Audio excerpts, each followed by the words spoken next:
What's going on YouTube? My name's Alex, this is Ask the Cheese Gaming. Welcome back to another Nintendo 64 video game review. In this week's episode, I'm going to be taking a look at Ken Griffey Jr. Slugfest, which is the sequel port to Major League Baseball featuring Ken Griffey Jr. for the Nintendo 64. This game was also developed by Angel Studios and published by Nintendo, with a North American release date of May 10th, 1999. Whereas the previous game was based off the 97 season, this game is based off the 98.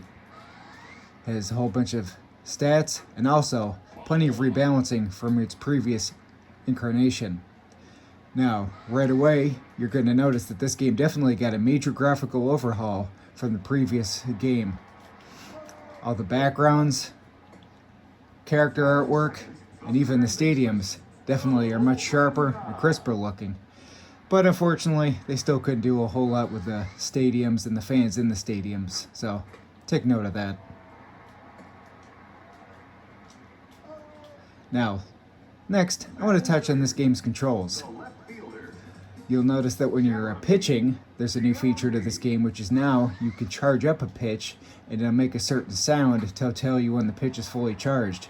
If you're throwing a fastball, for instance, the fastball will be thrown much harder, or if you're throwing a curveball, it'll take a bigger curve, depending on where you position the pitch. Likewise, there's still, when you're batting, one button to bat, one button to bunt, and all the C buttons are used for the bases, such as C left is third base, C up is second base, and etc. So this game definitely features some simple pick-up and play controls. Now you could play within those controls two different ways. The base mode gives you this little circle, and then the object when you're batting is to try to match your circle with the opponent's. Depending on how good your character's batting is, the bigger the circle.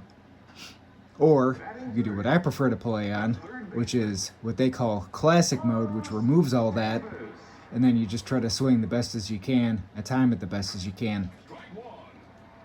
And when you're pitching, you just try to kind of always pitch it to the sides. Thankfully, with either mode that you choose, it definitely has that smooth pick-up-and-play arcade-style feel to the baseball game.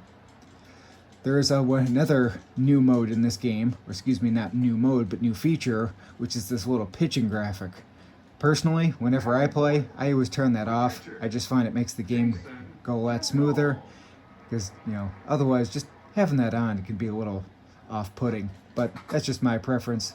So if you end up pick up this game, which speaking of, you might be asking yourself, hey Cheese, how much is this game running for right now on price charting? Well, thank you dear viewer for asking. It's currently rated at right around the $10 mark on price charting. So, decent controls, nice arcade style pick up and play, much better looking graphics from its previous incarnation, but how are the music and sound effects? Well, thankfully, the Griffey commentary is still here.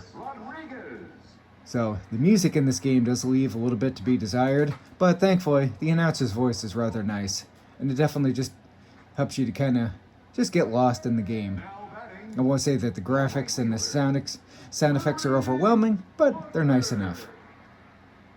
And it's also nice to hear the announcer say everyone's name with so much pizzazz. Or to hear your fellow players in the bench all cheer and yell for you when you hit a ball out of the park. So, overall, is Ken Griffey Slugfest worth picking up and playing today? Well, if you enjoy baseball games or you're looking for a fun pick up and play baseball game, then I would definitely recommend checking this game out. Even more so if you enjoy the previous one. Now, if you're looking for games that are much crisper and much better graphics, you want to stick to the All-Star Baseball 2000 or 2001 series.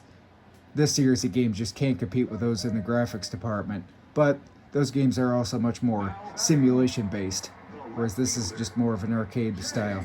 So, thanks for watching everybody, and until next time.